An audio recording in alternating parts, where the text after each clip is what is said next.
Hello, I'm Vaughan Kirby. Today we're going to talk about a source of funds that we see frequently, and that's the home equity loan.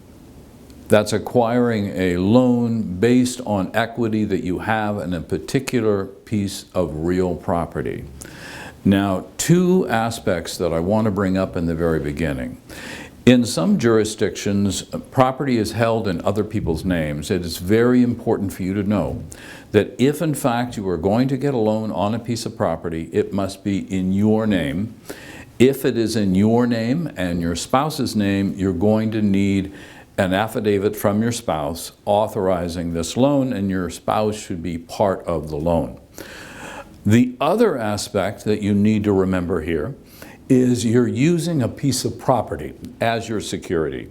Therefore, in addition to documenting the loan, you're going to need to document the funds, the source of the funds you used to purchase the property originally. That means you're going to have to go back to when you purchased the property and show that the funds you used for that purpose were in fact derived from a lawful source. Now let's talk about a list, as it were, of some of the documents that we believe will be required if you're going to use a real property or home equity loan.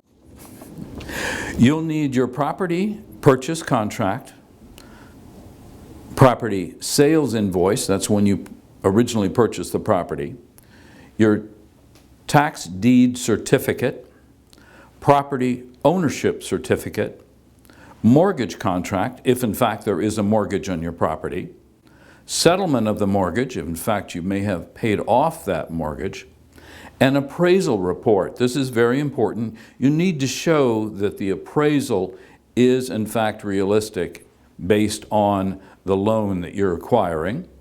The loan company's business license. This is something that I want to clarify also.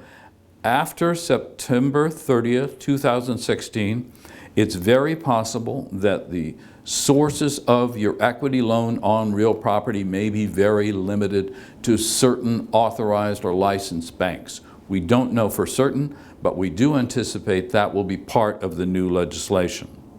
You'll need the loan contract. And as I said earlier, if you own the property jointly with your spouse, you're going to need an affidavit from your spouse authorizing the loan, and the spouse should be a part of the loan document. Proof that the funds from the loan were released to you as the investor, that would be from the lender, and then your bank will need to provide a statement showing that the loan funds went into your account, so we can trace them into your account. Now, as an olive source of funds, this is a lot of documentation, but it's very, very important because USCIS is very strict in their requirements. You'll work directly with your investment immigration attorney to determine what documents are required in your case. But in watching this video, you're ahead of the game because you understand what's necessary if you're going to use a home equity or real property equity loan as your source of funds. I hope this information is helpful.